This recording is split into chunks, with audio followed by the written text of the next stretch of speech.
देखिए आज साहब चुनाव हो गया छठे चरण का पूरा 487 सीटें हो गई। 543 में से हाथी निकल गया, पूंछ भी बाकी, पूंछ भी लगभग निकल ही गई है, जरा सा रह गया बस चुनाव। अब बस 1 तारीख को 57 सीटों पर चुनाव हो जाएगा। लेकिन पता तो अभी से चल गया होगा ना, आप भी क्या जानना चाहते हैं भाई? हो गए 400 पार तो बता दो यार, हो गए 400 पार?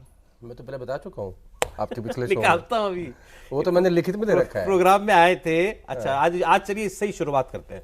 हाँ, आदेश रावल जी का मेरे पास ये पढ़ा है। आदेश रावल जी ने हमने एक दिन किया था ना प्रोग्राम, हमने सब राज्यों की लिस्ट दी थी, इनको पूरा यहाँ इम्तिहान कराया था कॉपी कलम देकर के सब, और दीपक जी ने और आदेश ने दोनों ने अपना अपना असेसमेंट बताया था। आदेश रावल जी का असेसमेंट था बीजेपी 250, एनडीए 275। ये 5वें राउंड की वोटिंग के बाद की बात है मेरे ख्याल में। और अब मैं इसमें कुछ संशोधन करना है, 5-7 सीटों की गिरावट और कर सकता हूँ, इसमें गिरावट करनी है। अच्छा तो कहां पहुंचा दूं फिर? बीजेपी 240, बीजेपी 240 कर दूं?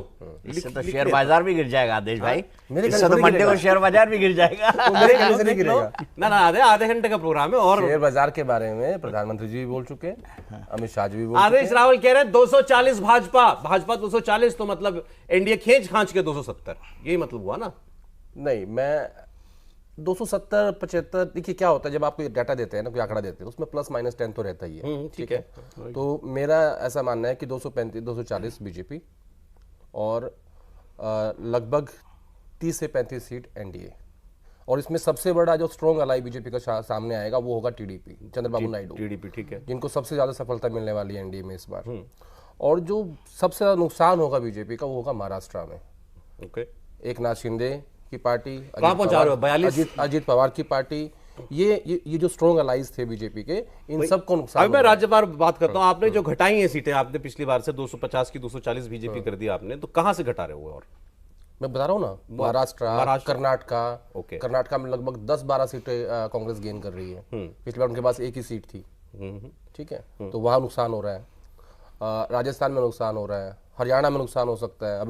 अभी मतदान पूरा हुआ होगा वहाँ पे, और वहाँ पे भी मुझे लगता है कि कहीं ऐसा ना हो कि 50-50 हो जाए। अच्छा, हाँ, पिछली बार पता क्या है, इन सारे राज्यों में बीजेपी अपने पीक पे थी। हरियाणा में 10 की 10 सीटें बीजेपी के पास थी, दिल्ली में 7 की 7, राजस्थान में 25, गुजरात में 26। आप जहाँ उठा के देख लो, 39 बिहार में 40 में से, 42 महाराष्ट्र में, कर्नाटका में लगभग 25। तो जब आप अपने पीक पे हो और तब आपके पास 303 सीटें आई थी, तो आप 400 सीट कैसे लाओगे? ये सवाल मैं खुद से ही पूछता रहता हूँ। जवाब आता है भाई 240-250 से मैक्स। हाँ, जो मैंने स्टेट वाइज हिसाब लगाया था, आपके शो में भी लगाया था, मैं वैसे भी लगाया एक दिन बैठ के। हाँ, उतना ही तो मुझे इतना लगता है, बताऊं क्यों लगता है। हाँ। अगर कांग्रेस पार्टी 52, 53, 54 से 90-95 जाएगी, ठीक है, अगर 40 सीट बढ़ेगी तो ये 40 सीटें उस 303 में से कम होंगी। 90-95 जा रही है कांग्रेस, मतलब? हाँ, जा रही है, 90-95 के आसपास, सेंचुरी के आसपास जा रही है। ओके, ठीक है। देखिए कांग्रेस सेंचुरी के आसपास, मैं इसमें ऐड कर देता हूँ, 95 सो जा सकती है अगर इन लोगों को अभी जो आज चुनाव हुआ है और जो लास्ट चुनाव होना है उसमें हिमाचल, पंजाब, हरियाणा और दिल्ली, इन 4 राज्यों में लगभग 15 सीट मिल जाए।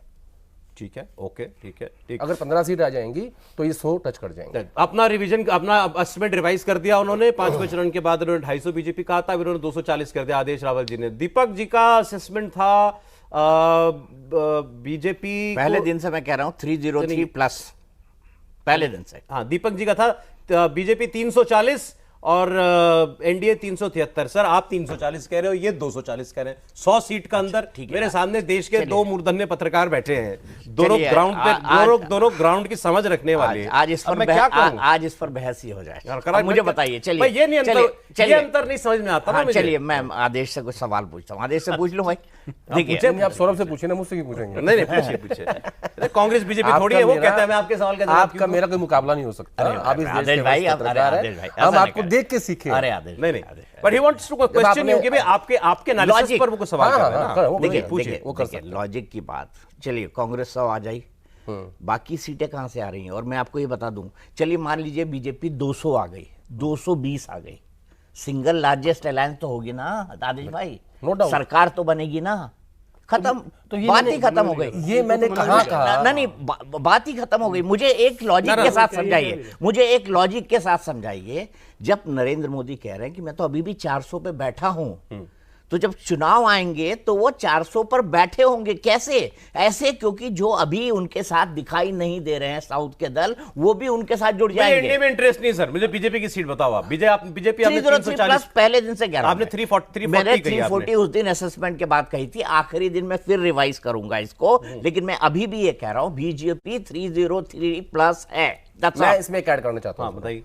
मैंने 240 में या 235 में या 250 में कहीं भी ये नहीं कहा कि सरकार बीजेपी की नहीं बनेगी, ऑल राइट, कहीं भी नहीं कहा।